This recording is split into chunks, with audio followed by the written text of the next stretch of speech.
आयतनवान् भवति यो अग्रे आयतनं वेद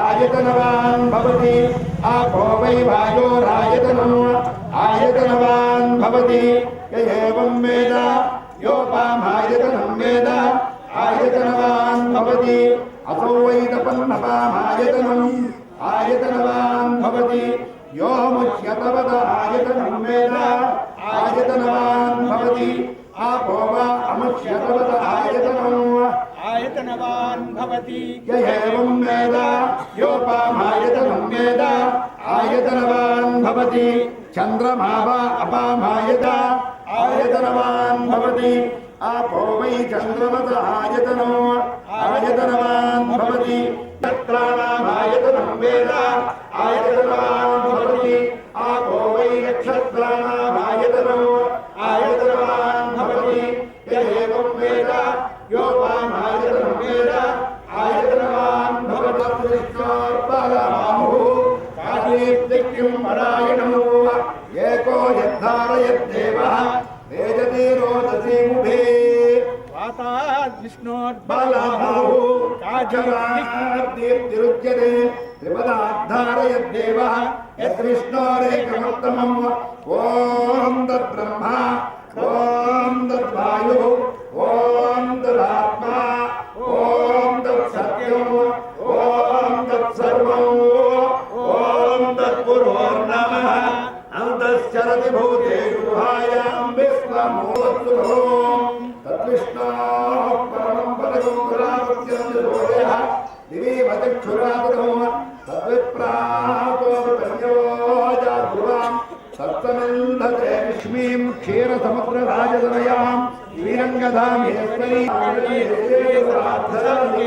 शरण्ये त्र्यम्बके देवी नारायणि नमोऽस्तुते महादेव्यै च विद्महे विष्णुपत्न्यै च धीमहि तन्नो लक्ष्मी प्रचोदयात् नमोऽस्तुतायै च विद्महे सर्वसिद्ध्यै च धीमहि तन्नो धरा प्रचोदयात् यो वेदा सर्वप्रतिकृतनि पुष्पाञ्जलिं समर्पयामि दिव्यसुवर्णमण्डलपुष्पं समर्पयामि स्वर्णपुष्पं समर्पयामि జాగ్రత్తగా ఎక్కడి వాళ్ళు అక్కడే అంబాబ ధర్మ అంబాబాత్మా పాపదంభవ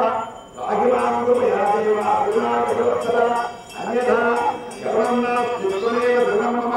తస్మాత్ కారుణ్య భావేన రక్ష రక్ష జనార్దన జగదీశ్వర ఆ పుష్పాల స్వామి ఇది ప్రార్థన ప్రదక్షిణ నమస్కారాన్ని ఎక్కడ వాళ్ళు కూర్చోండి తేనమే సఫల ఆవాప్తి భవేతు జన్మని జన్మని స్వామి ప్రార్థించుకోండి అందరూ కూడా స్వామి భగవానుడైన హరిహర కిరణే భద్రోక్రామ మనస ప్రార్థన పూర్వక పూర్ణ ఫలం సమర్పయామి ఎవరిది వారు జ్ఞాపకంగా పెట్టుకోండి భార్య గారిది భర్త గారి ఫలం వాళ్ళే ఆకరణ భరించాలి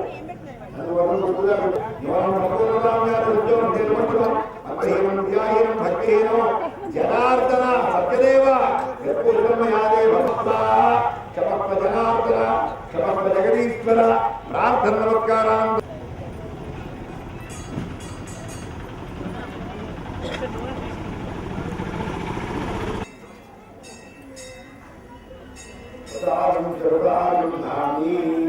దండకారణ్యమే. మరి నైమిదారణ్యం అంటే ఏమిటండి? నైమి అంటే వృత్తము, ఈశ అంటే ఆకారం. అంటే ఆ అరణ్యం అంతా కూడా దాని బౌండరీ తీసుకుంటే ఆ అరణ్యం ఒకటి ప్రయాణంగా కానీ స్క్వేర్గా కానీ ఉండదు, రౌండ్ షేపుగా ఉంటుంది. అప్పుడు వృత్తాకారంలో కరగడాన్ని నైమిసారణ్యం అంటారు. ఆ నైమిసారణ్యంలో సౌరకాలుష్యంతా కూడా ఓ చక్కనైనటువంటి యాగాన్ని నిర్వహిస్తున్నారు. ఒక్కొక్క రోజు ఒక్కొక్క పెద్ద మహర్షులు చేస్తున్నారు. యాగాన్ని ఇచ్చిపోయి తమకుండే సత్యాన్ని చేసుకుంటున్నారు. యాగంలో ఏమైనా పొరపాట్లు, ఏమైనా ప్రాయశ్చిత్త కాలంలో కర్మలు చేయాలా, పేద తీరుస్తున్నారట. ఇది గృహస్థు ఉండే లక్షణం అని చెప్తుంది శాస్త్రం. ఇంటికి ఎవరైనా వస్తే అయ్యా రండి జాగ్రత్తగా వచ్చారా, ప్రయాణం సౌఖ్యంగా అయిందని కూర్చోబెట్టి మంచినీళ్ళ మజ్జిగ కాఫీ అని ఆదరించి అడగాలట. అంతే తప్ప దేవుడురా ఇప్పుడు వచ్చావు ఎందుకు పని పట్టినా సరే, రామాయణంలో మహర్షి వారు చెప్తారు, శత్రువు వచ్చినా సరే వాడి ముందు ఆప్యాయంగా కూర్చోబెట్టి ఆదరించి ఆ తర్వాత వాడిని సాగపడాలి. కాబట్టి వీళ్ళందరూ కూర్చుండగా సూతుల వారిని తమగా ఋషులు ప్రశ్నించారు. మహానుభావాన్ని మధ్యలోకే జనార్దర్వే కష్టభూయిష్టమైన జీవనాన్ని గడుపుతున్నారు. క్లేశం అంటే కష్టం. వీళ్ళంతా ఎన్నో కష్టాలు అనుభవిస్తున్నారయ్యా. ఏదో క్షణికమైనటువంటి సుఖం, తుచ్చమైనటువంటి సుఖాలు దీనికోసం ప్రాకులాడుతున్నారు తప్ప అసలు పెర్మనెంట్గా ఉండేటటువంటి స్థిరమైన భోగం సుఖం ఒకటి, అదే మోక్షం, అదే కైవల్యం, అదే పరమపదం తెలుసుకోలేకపోతున్నారయ్యా రోజు. కాబట్టి అలాగా ఈ భూలోకంతా కూడా ధరించడానికి ఏదైనా మార్గం చెప్పడం, ఏదో ఆయన కళాకూతులని ఏదో దేవతల మధ్యలో వీళ్ళకి వాళ్ళకి లింకులు పెడుతూ ఉంటాడని, అలాగే మనం కూడా ఎవరైనా చూస్తే వీళ్ళు నాలుగు అంటూ ఉంటాం. అది చాలా పొరపాటైన మాట. వాడు గుణాన్ని ఇచ్చేటటువంటి వాడు కాబట్టి ఆయన నారదుడు అన్నారు. ఆ బ్రహ్మమానస పుత్రుడు ఆయనకి సంకల్పం కలిగింది. అసలు సరదాగా ఇస్తారు, స్నానం చేస్తారు, భోజనం చేస్తారు, పడుకున్నారు తప్ప కనీసం ఒక్కడు కూడా గోవింద పరాత్మర పరమేశ్వర పరాంబిక అంటలేదు. అంటలేదంటే వీళ్ళకి బట్టి వీరికి స్వల్పమైన కాలంలో ఉండేటటువంటి వ్రతం కానీ నోము కానీ పూజ కానీ మళ్ళీ ఎక్కువసేపు కూర్చోలేదని రాబోయే కలియుగంలో ముందుగానే గ్రహించి ఆయన పాదముల చెంత ఉంది మహాతల్లి. మనందరికీ కూడా నిరంతరం గౌరవించేటటువంటి ఆవిడే లక్ష్మి. ఆవిడ పాదాల చెంత ఉండి ఆయన పాదసేవ చేస్తున్నారు. వీళ్ళందరినీ చూశాడు. నమోదీని కోరికలు నీరేర్చేవాడు. వరం దదాతీని వరాలు ఇచ్చే ఈ నామాలలో స్వామికి సహస్రనామాలు ఉన్నాయి మన దగ్గర అందుబాటులో, ఇంకా ఉన్నాయి.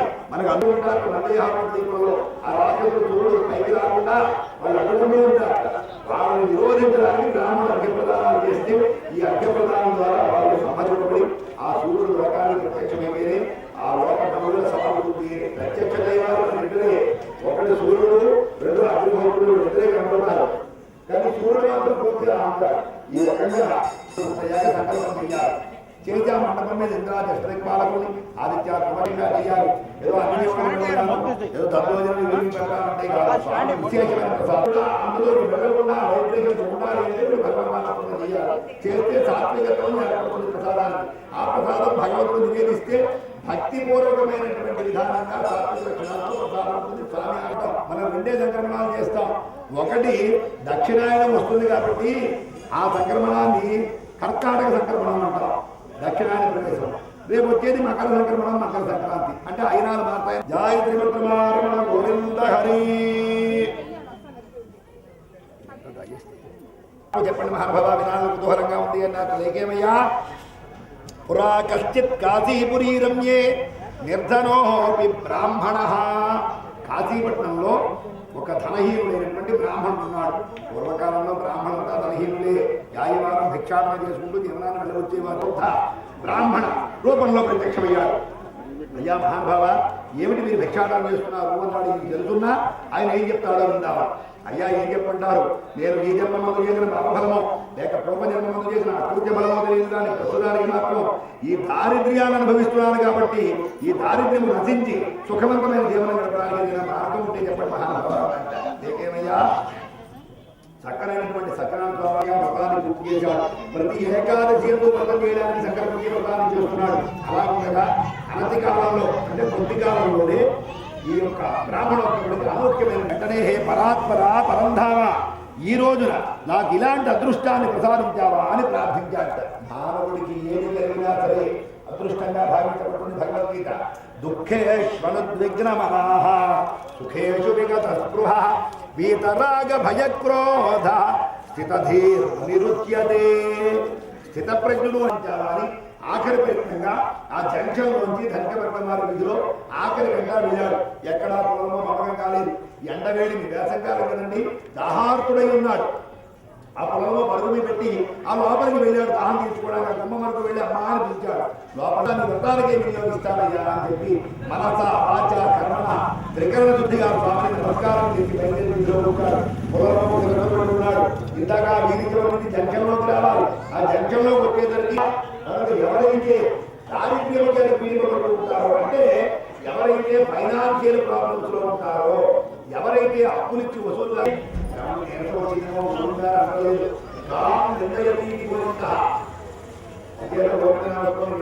పుణ్యం పుచ్చాడు. ఒక్కదానికే పనులు అన్నింటినీ వెళ్ళేదారు ట్యాక్సులు. ఈ నామపట్లకే ట్యాక్స్ లేదు. అసలు ఆ వ్యాపారంలో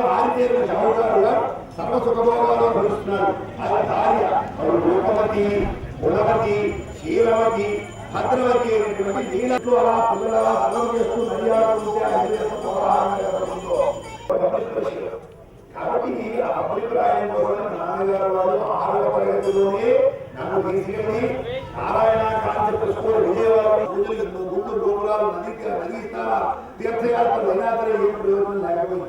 అలా దుఃఖిస్తుండగా ఒకనొకరు షావుకారు గారు వ్యాపారం చేసుకొని రత్నాలన్నీ కూడా ఆ మధ్య కూడా గౌరవం ప్రయాణం చేస్తున్నారు. నదీ తీరము పవిత్రమైంది కనుక పట్టణం చేస్తున్నారు. నదీ తీరం ఎందుకు పవిత్రం అంటే ఏ నదికైనా సరే ఒక్కొక్క నది ఒక్కొక్క వైశిష్ట్యం. ఆ నదీ తీరంలో చాలా పవిత్రంగా ఉంటుంది కాబట్టి అక్కడే ఈ పూజలు సమర్పన్నారు. అంచేత ఆ నదీ తీర పవిత్రతగా నిర్వికల్పుడు, నిరామయుడు, నిరంజనుడు అనేటువంటి పదార్థాలు అలాగే ఉంటారు. కాబట్టి ఇవన్నీ కూడా ఈ రకమైనటువంటి ధోరణి మనకి మాత్రమే మానవ మాత్రుడుగా. కాబట్టి ఈయన ఏం చేశాడు అంటే ఆ రకంగా మొక్కి వ్యాపారానికి వెళ్ళిపోయాడు. వ్యాపారం పూర్తి చేస్తూ కొంతకాలానికి వచ్చాడు.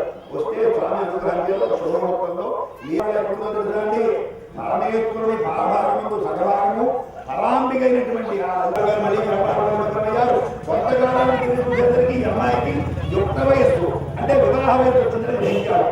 కాబట్టి వివాహ వయసు 37 కాదు ఆనాడు ఆడపిల్లకి 27 వస్తే అన్ని వర్గాలు రజస్వరాలు మీకు మాత్రం తగిన భర్త ఏం సమర్పణ చేసి ఇలా అయిన తర్వాత ఒక శుభముహూర్తంలో ఇంకా బ్రహ్మకర్మ వీడియోలు ఎన్నిపోతున్నా ఏం చేయాలి కాబట్టి స్వామి ఆయన అడిగాడా కొట్టాడా తిట్టాడా కాబట్టి తర్వాత చూద్దాం ఆయన వ్యవహారం అని సింపుల్ గా వాయిదా వేశారని చెప్పారు. ఎందువల్ల భగవంతుని యందు తృణప్రాయాభిప్రాయము కలిగిన బలియుడు నా ప్రజ్ఞ నా మాట అని చెప్పిన కాలగ్రహించిన ఈ స్వామిని పక్కన పెట్టి బంధువులందరినీ సాగనంపి అనుకోయింది. రాజావారి దర్శనం కాదు వ్యాపారం సాగని ప్రజల ద్వారా తెలుసుకుని ఆ మూట్లని ఒక అడుగు మీద నుంచి మూట్లకి చేరబడి కూర్చున్నారు. స్వామివారు చాలా కూర్చున్నారు. అసలు వరకు ఈ మానవాళ్ళు ఎక్కడ తీసుకున్నారు అంతవరకు నమ్మకాలు ఈ ధనోట్లని అక్కడ విడిపెట్టేది అంతర్ధానమైపోయారు. వచ్చినటువంటి బదులు మామగారు మీరే దొంగలు నిర్మించినటువంటి వారు 20 సంఖ్యలు అన్నింటి బలబరా రాజావారి తండ్రికి పరమ కాఠిన్యంగా ఎంత అసలు దయనేది లేకుండా తీసుకెళ్లి రాజావారి దగ్గర పడేశారు. రాజావారు కనీస విచారణ ఫస్ట్ ఇంపాలి ఇబ్బంది కాలాపాన్ని ఆ జైల్లో ఉన్నారు. మన దగ్గర ఈ మతం తీర్థప్రసాదం స్వీకరించారు. ఇదిగో ప్రసాదం నీకు కూడా తెచ్చారు. తామపాకుల ప్రసాదాన్ని తల్లి చేతిలో ఉంటుంది. తల్లి బడబడా కన్నీరు కాలుస్తూ కుమార్తెని అనవసరంగా ప్రభావితాలను దుఃఖించినటువంటి కుమార్తెని కావలించుకునే అమ్మా మీ తండ్రి గారు నువ్వు పుట్టడానికి హేతువైందినగా ఇస్తూ ఈ స్వామివారి వెళ్ళిపోయారు. ఓ బోధన పిలిచాడు షావుకారు గారు వచ్చి నానా కష్టాల నుంచి ఇంటికి పోతుంటే నువ్వేమిటంటావు వెళ్ళు ఎదరెక్కడ చూసుకొని విసుగుగా చికాగ్గా పలికాక షావుకారు గారు అయ్యా అలాగండి మీరు కన్నులు వచ్చే ఆ పేటీలు దాంట్లో చూస్తే డబ్బులు కనిపిస్తుంది. స్వల్పద్రవ్యాన్ని సమకూర్చండి అని సాక్షాత్ సత్యదేవుడు సాధు రూపంలో షావుడి దాని మీద మాత్రం మనసు రకరకాలుగా ఆగలే ప్రమాదం 3-6 అవసరం చూడాలి. దాంట్లోకి వెళ్ళేసరికి మీరు కొరకి అపారమైన ఆలోచన చేస్తాయి. అంతవరకు హాయి పాత్రలో స్నానమై బయటకొచ్చినా హాయిగా బ్యానేసి కూర్చుంటాడు ఆ బంగారు దుర్భావంలో. ఇలాంటి ఆనందాన్ని పొందేవాడు పూజ అపశృతిలో కూర్చుని ఏ మంత్రులు గొడవ బాగుంటే మీరు ఇలాగే చేయవద్దు. నువ్వు పూజ అసంపూర్తిగా చేసిన కారణంగా ఇలాంటి కష్టం కలిగింది. కాబట్టి ఇంటికి వెళ్ళి పురాస్వామిని అర్పించి ధ్యానించి పూజించి నువ్వు వస్తే నీ భర్త నీకు రాజుగా అనిపిస్తాడు అని గబగబా తను విన్న వాక్యాలు ఒడ్డుకొచ్చి తల్లికి చెప్పింది.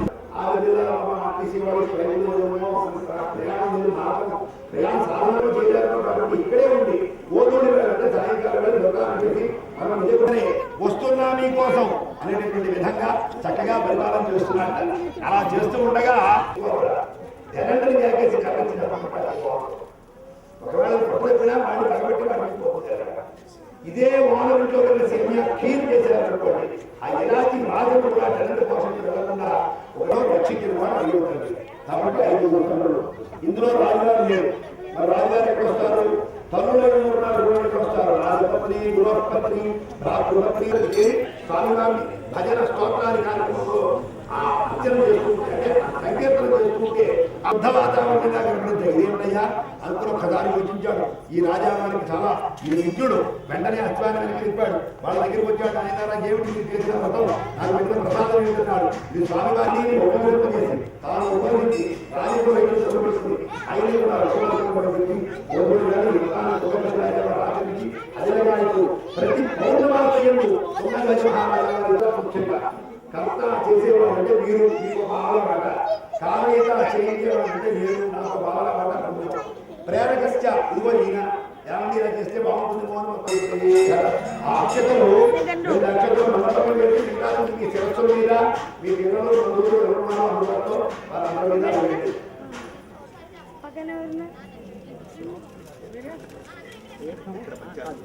ఎవరు పంచామృతాలు వాళ్ళే మనం తీసుకోమని వాళ్ళ ప్రసాదం మనం తీసుకోమని అయిపోయింది. ఇంట్లో వెళ్ళి దైవదర్శనం చేసుకుంటే అక్కడ అన్నప్రసాదాలు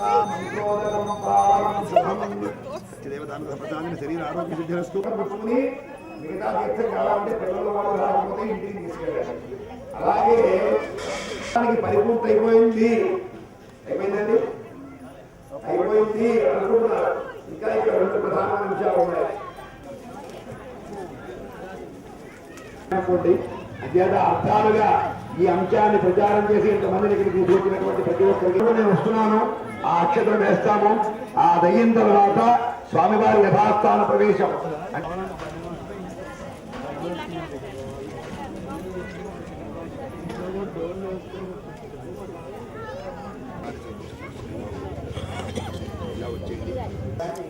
సిద్ధిరస్తు.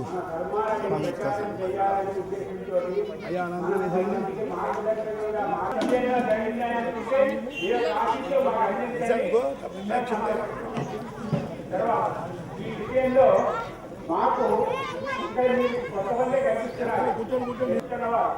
వారు అసలు నేను ఓన్లీ ఇక్కడ పోస్తున్నాను మాత్రమే.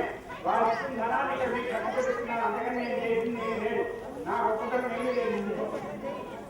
అలాగా ఆ రకంగా సహాయం చేసే వాళ్ళు ఇక్కడ ప్రథములు ఈ సంస్థ దగ్గర నుంచి ఇంతవరకు రూపాయి తీసుకోకుండా ఆశించకుండా ఆ వెబ్సైట్ నిర్వహణ భారాన్ని వారు నెత్తినేసుకుని మోస్తున్నారు. అదే బయట మనం ఏ సాఫ్ట్వేర్ కంపెనీని అడిగినా కానీ కనీసం సంవత్సరానికి 40,000 నుంచి 50,000 రూపాయలు వసూలు చేస్తారు. ఎక్కువ మంది పాల్గొని ఆ కార్యక్రమాన్ని చేస్తే మనకి ఉద్దేశంతో ఒక్కసారి మనం చేసుకుంటున్నాను. ప్రతి కార్యక్రమానికి అందరూ హాజరైతే మనం ఇంకా ముందు త్వరగా స్పీడ్గా ప్రయోజనాలు.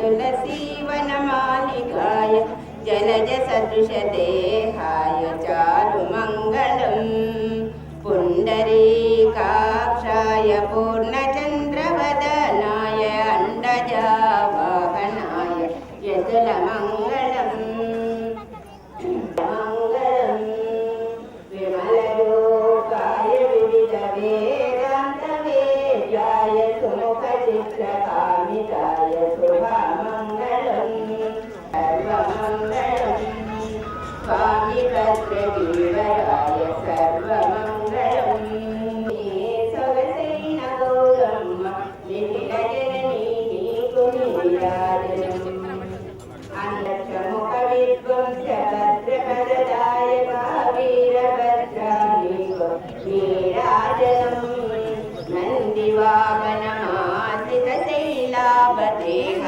वीरनन्दीश्वरा नीराजनम् वीरनन्दीश्वरा नीराजसेवरोदियुप्रमदवरुलारा नित्यशिवमयुला